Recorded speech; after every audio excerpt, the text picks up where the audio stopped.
All right, let's go to Congressman Walter Jones, Republican 3rd District, North Carolina, and that's the Moyock area and some of the Eastern Shore going on down there. Congressman, good to have you with us, sir. Well, John, thank you. Good morning. I always enjoy our chance to chat about the issues facing our nation and our world at the same time. So thank you for this opportunity to chat with you. The world is certainly upside down, but we're trying to get it right. Okay, Congressman, yesterday, another bombshell. Former FBI Director James Comey, well, he had dinner with the president, and he said he took notes, said the president was trying to obstruct justice.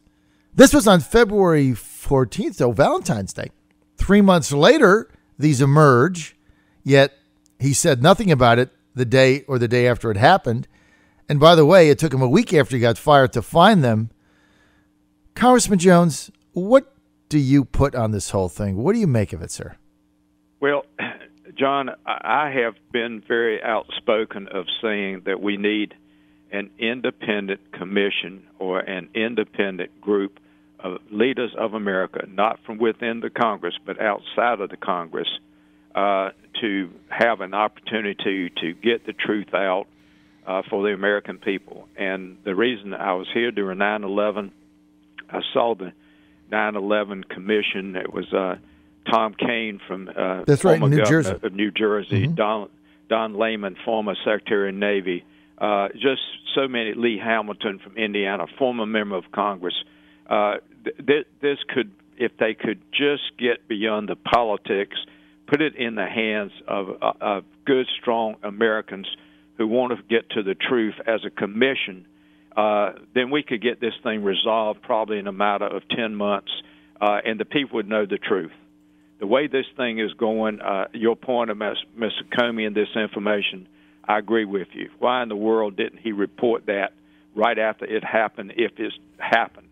So I don't know. And as long as we do the drip, drip, drip game, we as American people are being denied the truth, and I think that is bad.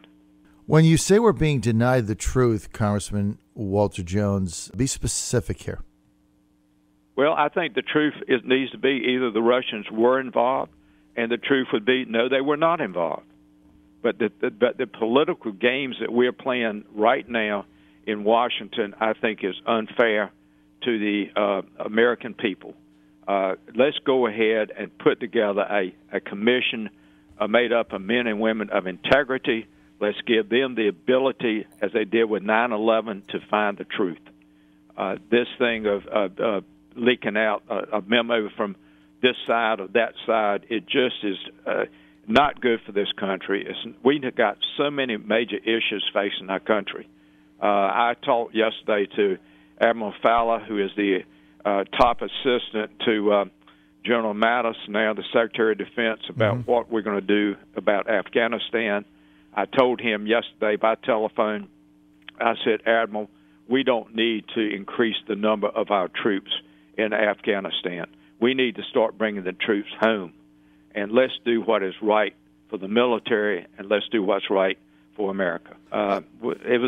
So the point is, there are other things that need to be done by Congress. If you had a commission, then this whole issue of whether the Russians did or the Russians did not impact the election, that could be taken out of Congress and put in the hands of an independent commission and let them deal with it.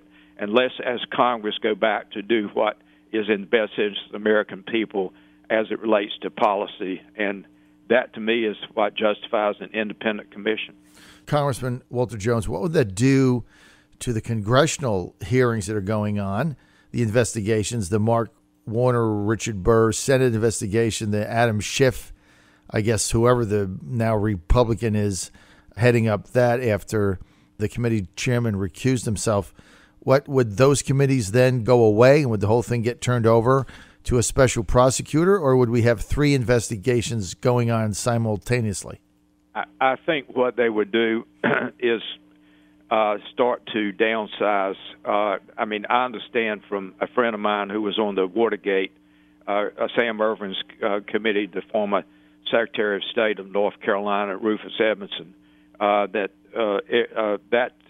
Watergate committee had 30 staff members doing all this investigation and all these things. So I think Burr and Warner have maybe 8 people, and they can't do the job. And there are other things that they don't. If you have an independent commission, then their whole focus and their only focus is whether Russia did or did not, and let Senator Warner and Senator Burr do other things that they're responsible for. Right. So what about this claim in this meeting that the president obstructed justice in his dinner with then FBI Director James Comey? If this was true, wouldn't you have thought that Comey, who presents himself, Congressman Jones, is this holier-than-thou man of the truth or Superman or whatever he does on TV, wouldn't he have come out immediately the next day and said, look, I have to resign. I met with the president. He wants me to do things I cannot do, and so I'm going to resign. And here's what happened in the meeting, and somebody else will have to figure this out. Why would he hold on to the information if indeed it happened? I don't think it did. But, Congressman, why would he hold on to it for 3 months? Well, I agree with you on that. I don't think that if Mr. Comey, I don't know him personally, but let's say, give him the benefit of the doubt, he's a man of integrity. I think he would be so offended if he thought that the president was trying to use the presidential office to influence him as our top cop, that I think he would have publicly said, I am resigning from my position because of this that happened in the White House. So I'm with you on that. I don't know why. He supposedly is going to speak next week to a committee. I don't know if that's House or Senate. It's not been confirmed, but that's the rumor up here. You read the same rumors I do. Right.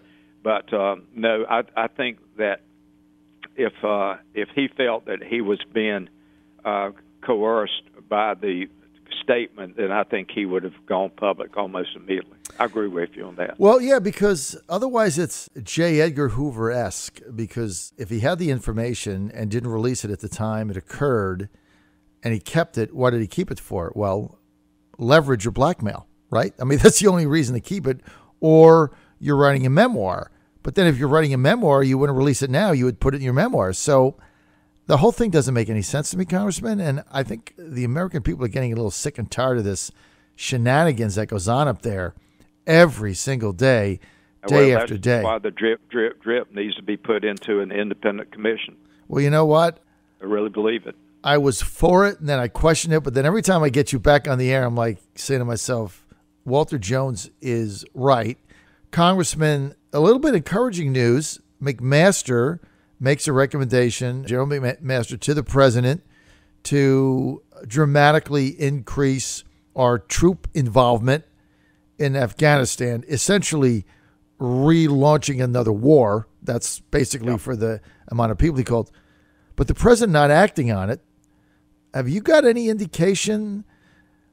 What I've heard, and I can't tell you where, but inside, deep inside what I've heard from a couple of his very close advisors is that he is not ready to go forward with that, and he's very troubled by the recommendation. So right now, like they're saying, if he had to make a decision, it would be no. Have you heard that also? Well, I would applaud the president if he says no. I can promise you that. Mm-hmm.